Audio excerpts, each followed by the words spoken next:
감사하시고 고마우신 아버지 하나님, 오늘도 우리로 하여금 이 땅에 태어나게 하시고 깨어나게 하시고 새 생명을 허락하여 주셨으니 감사합니다. 수많은 사람들이 내일을 기약하며 잠이 들지만 밤새 안녕하는 사람들이 얼마나 많은지요. 그 무리들 가운데 끼어들지 아니하게 하셨고 구별해 놓으셨다가 새날 새 아침을 허락하여 주셨으니 오늘도 주님의 주신 생명, 주님의 주신 하루, 주님의 주신 사명을 잘 찾아서 감당하고 보람있게 살아가는 선돌의 지체들이 다 되게 하여 주시옵소서. 저 짐승들처럼 그저 먹고 싸고 죽기 위하여서 살아가는 미련한 자들 되지 말게 하시고 지정의를 갖추신 하나님께서 당신의 지정의를 우리에게 나누어 주시며 당신의 하실 일을 우리에게 넘겨주신 것을 발견하고 찾아서 그 일을 잘 감당함으로 인하여서 하나님께 잘했다 칭찬받는 종들이 다 될 수 있도록 도와주시옵소서. 예수 그리스도께서 우리를 그 보혈로 값주시고 사셨기에 우리의 인생이 우리의 것이 아니라고 하는 사실을 인식하면서 주님이 주신 생명, 주님을 위하여서 충성하는 선돈의 지체들이 다 될 수 있도록 도와주시옵소서. 오늘도 말씀으로 하루를 시작할 수 있는 기회를 허락하셨사오니 그 말씀 가운데서 오늘 주시는 하나님의 말씀을 찾아서 그 말씀을 쫓아 살아가는 지혜를 허락하여 주시옵소서. 예배의 시종, 하루의 시종을 성령 하나님께 의탁하오며 우리 주 예수 그리스도 이름으로 기도드리옵나이다. 아멘. 신앙 고백 드리겠습니다.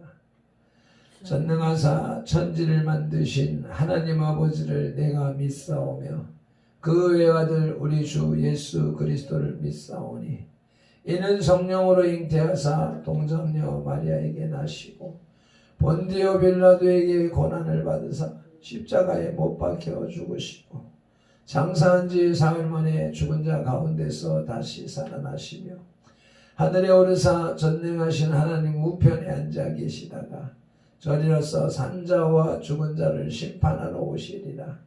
성령을 믿사오며 거룩한 공예와 성도가 서로 교통하는 것과 죄를 사하여 주시는 것과 몸이 다시 사는 것과 영원히 사는 것을 믿사옵나이다.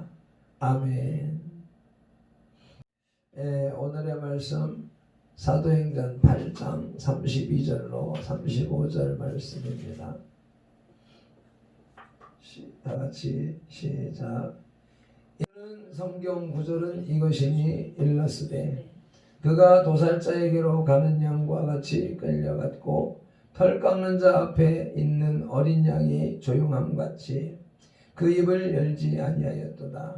그가 굴욕을 당했을 때에 공정한 재판도 받지 못하였으니 누가 그의 세대를 말하리요. 그의 생명이 땅에서 빼앗김으로다 하였거늘 그 내시가 빌립에게 말하되 청컨대 내가 묻노니 선지자가 이 말한 것이 누구를 가리킴이냐? 자기를 가리킴이냐? 타인을 가리킴이냐? 빌립이 입을 열어 이 글에서 시작하여 예수를 가르쳐 복음을 전하니. 아멘.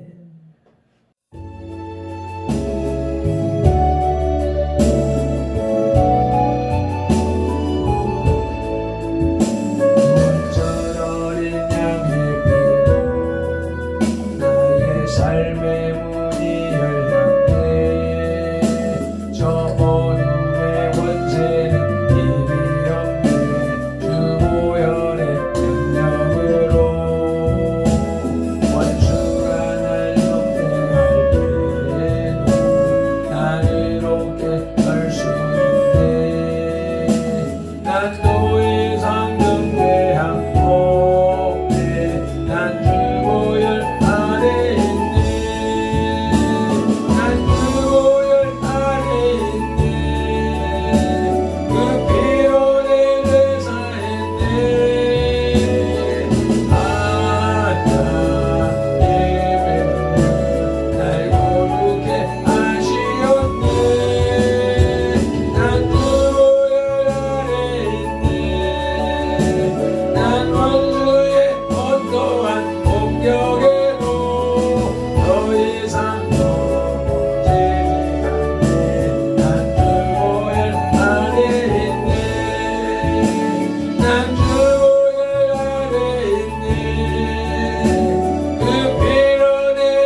이사야서 53장에 예언된 그리스도의 복음 안에서 빌립 집사와 에디오피아 내시가 주고받는 신앙 상담의 일부입니다.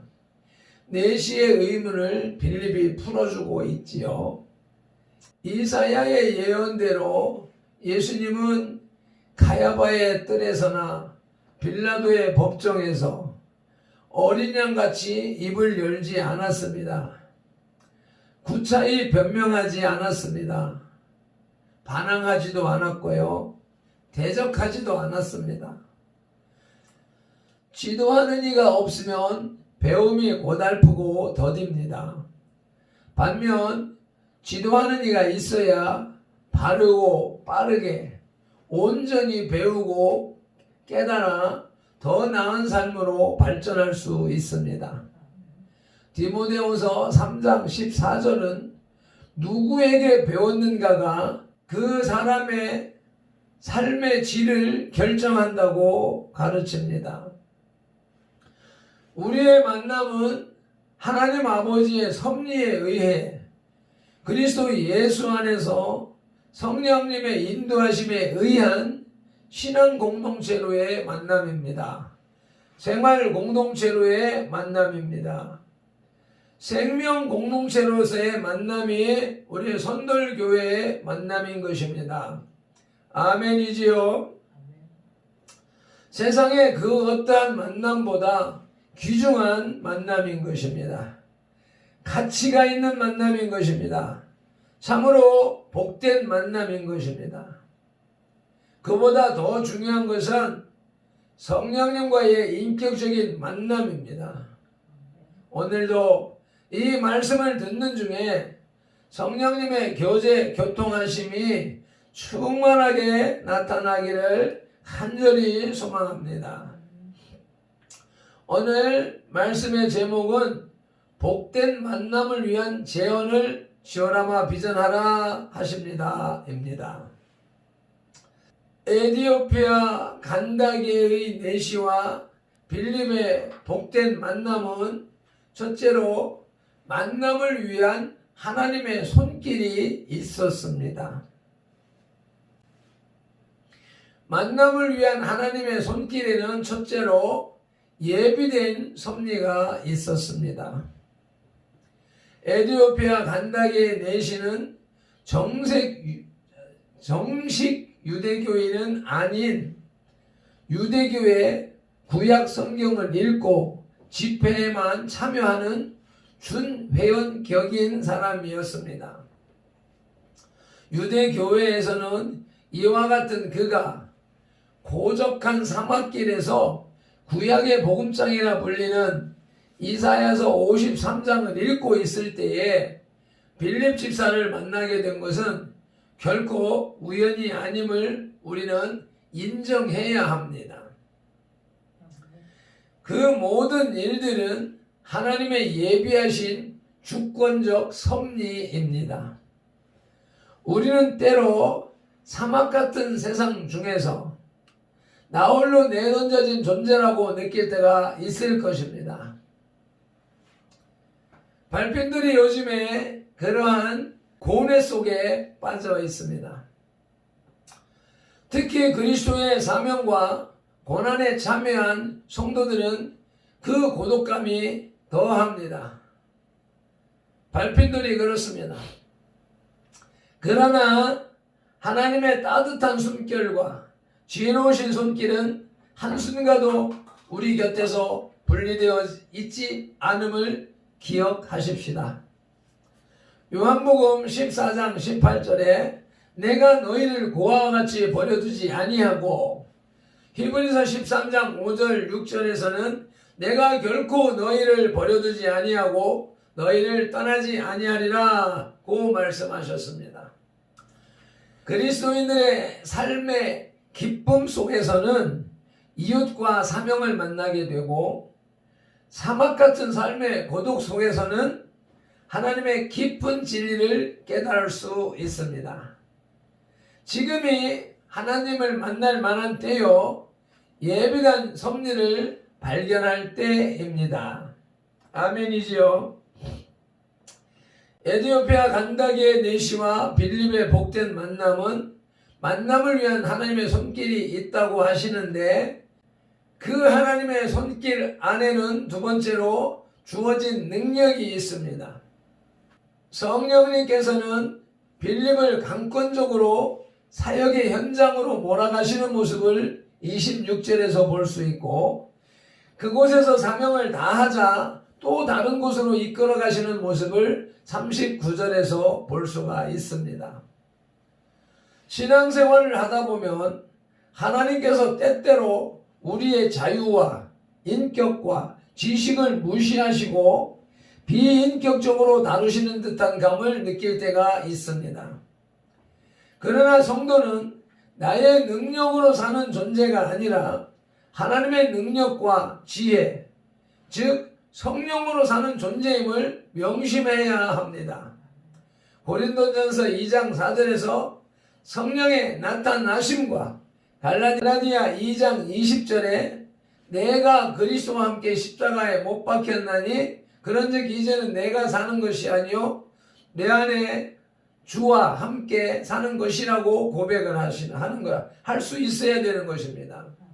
십자가와 함께 못 박혀 죽어야 되고 예수 그리스도와 함께 부활한 사람은 내 생각 내 방법대로 사는 것이 아니라 예수 그리스도의 말씀을 쫓아서 말씀 안에서 말씀을 행하며 말씀대로 살아나가야 되는 존재라고 하는 것입니다.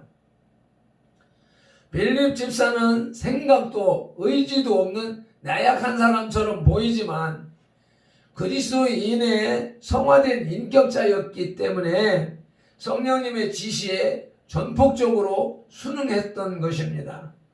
순응할 수 있었던 것입니다.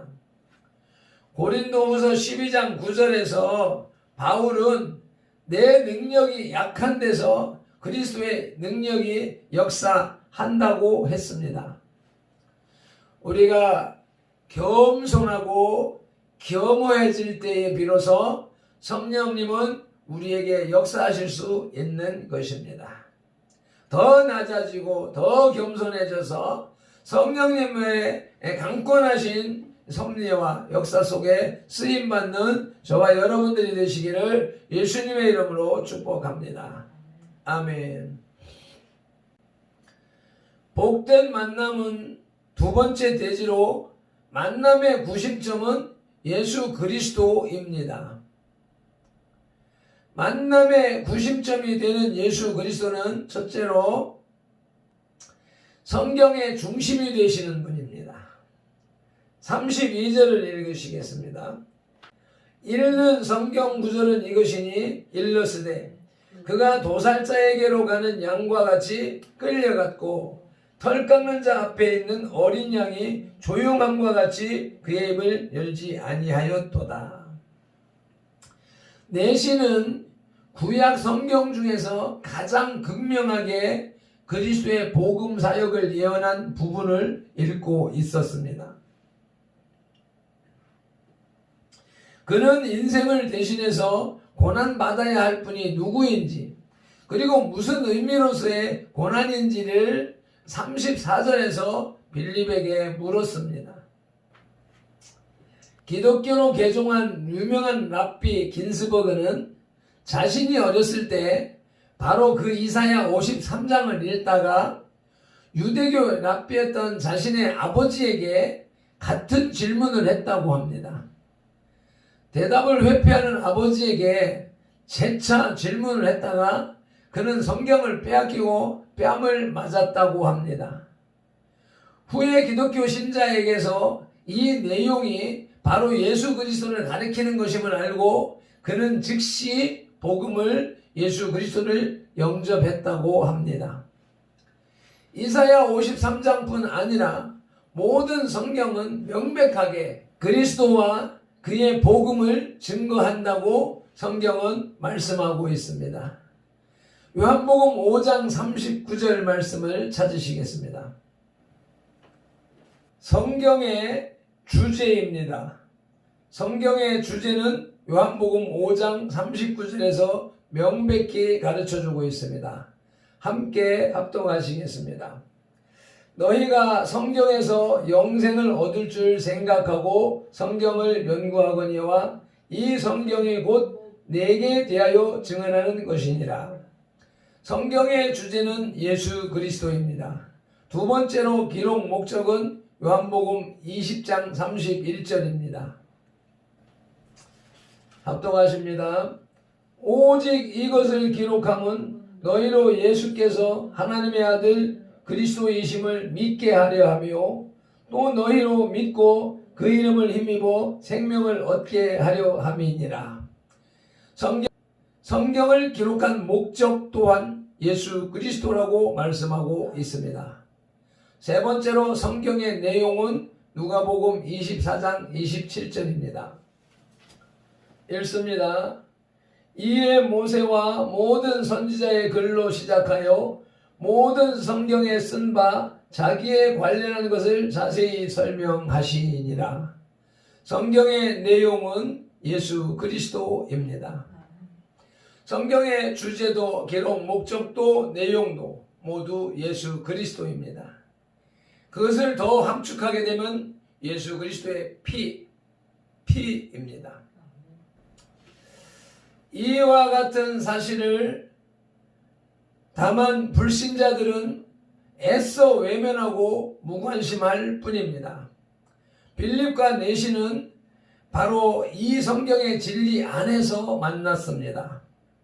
성도들의 교제는 언제나 기록된 말씀 안에서 이루어져야 가치가 있습니다. 그런데 그리스도의 이름을 빙자하면서도 이름은 사칭하면서도 말씀을 외면한 모임들이 많이 있습니다. 우리 선도의 지체들은 만날 때마다 대할 때마다 예수 그리스도의 복음을 나누는 말씀 안에서의 모임이 되어져야 할 것입니다. 만남의 구심점이 되는 예수 그리스도가 두 번째로 우리의 삶의 중심이 되셔야 합니다. 예수 그리스도와 만나면 모든 삶의 의미와 진정으로 만나게 됩니다. 첫째로 예수 그리스도의 고난적인 삶을 통해 삶의 진정한 사명과 목적을 알게 됩니다. 둘째로 예수 그리스도의 죽으심을 통해 진정한 죽음의 의미인 심판과 형벌을 알게 되고 인간 목숨의 가치를 알게 됩니다. 세 번째로 불의 앞에 잠잠했던 예수 그리스도의 삶 자체에서 우리는 진정한 인간의 모습이 무엇인지를 알게 됩니다. 네 번째로 예수 그리스도를 만나면 33절의 말씀처럼 의인이신 예수 그리스도가 공정한 재판을 받지 못한 비극 속에서 저와 우리는 이 세계의 죄악된 본질을 알게 됩니다. 다섯 번째로 예수 그리스도의 부활 승천을 통해 참된 소망을 만나고 예수 그리스도의 재림을 통해 진정한 승리가 무엇인지를 깨닫게 되는 것입니다. 결국 예수 그리스도의 만남은 하나님과의 만남인 것입니다. 모든 복된 만남은 세 번째로 만남의 조건이 있습니다.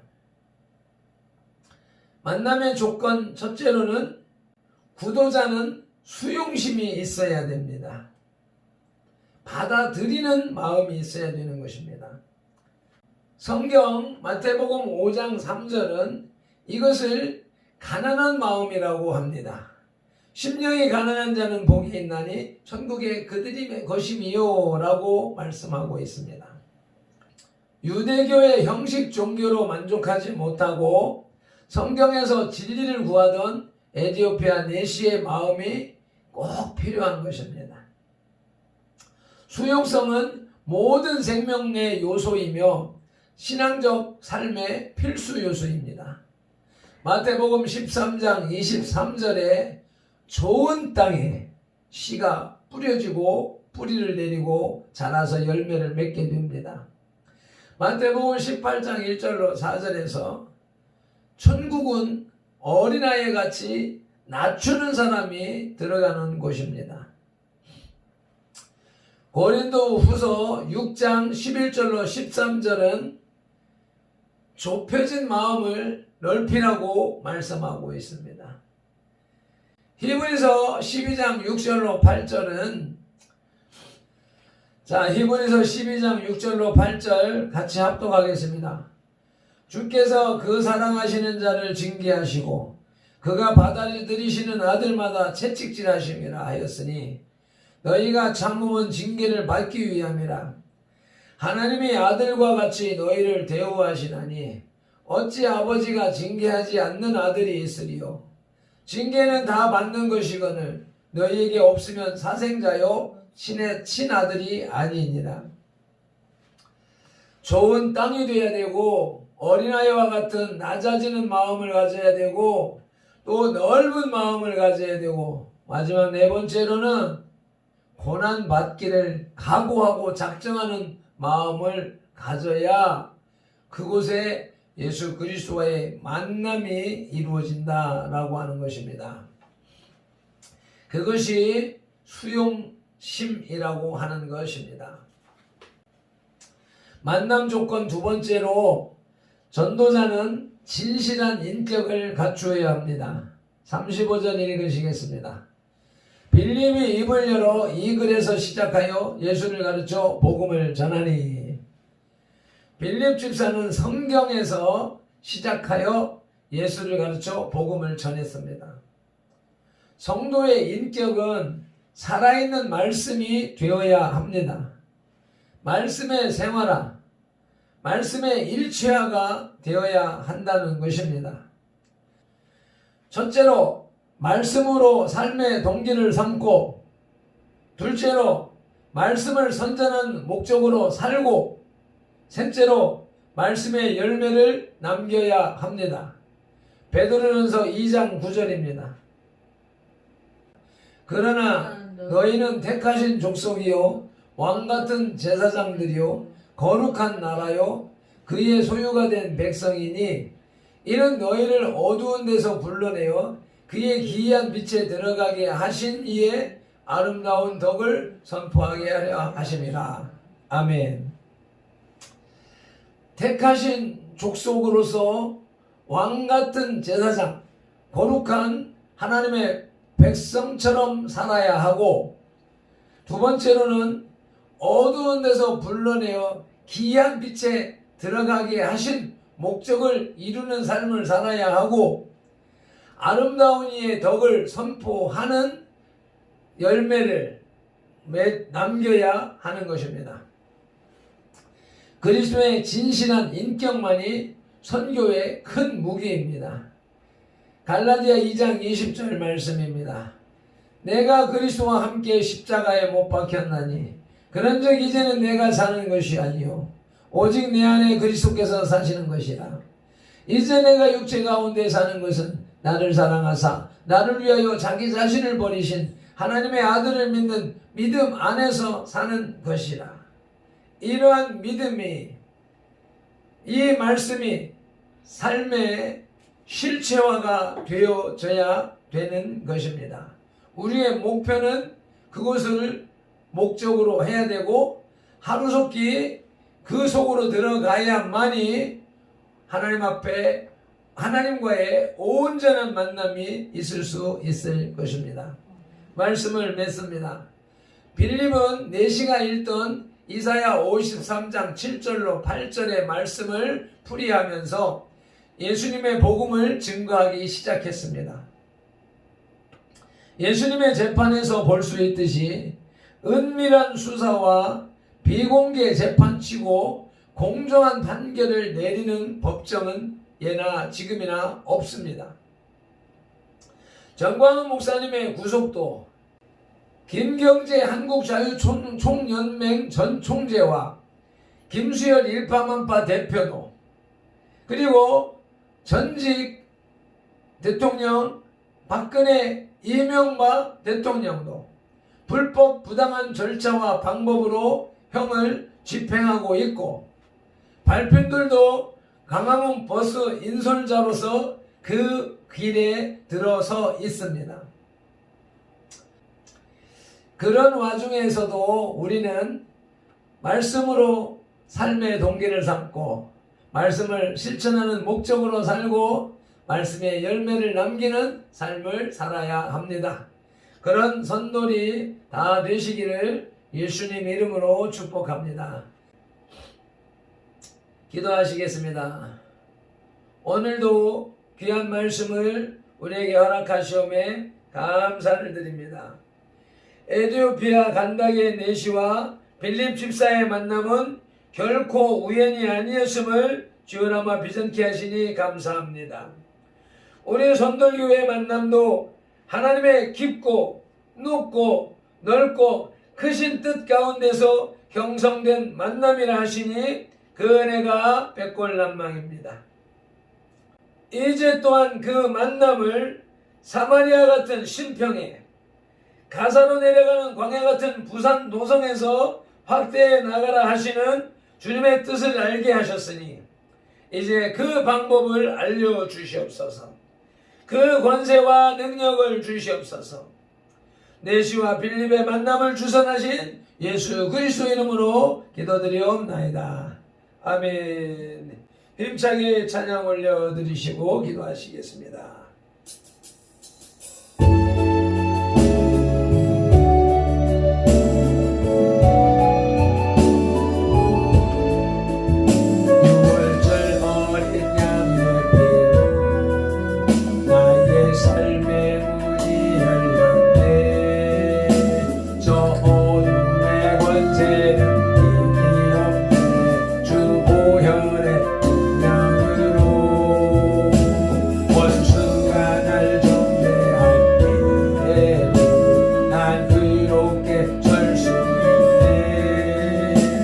난 더 이상 경배한 없네. 난 주보혈 아래 있네.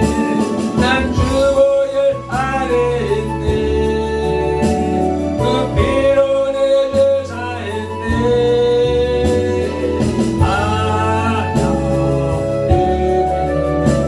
날 고르게 하시었네. 난 주보혈 아래 난 원수의 어떠한 공격에도 더 이상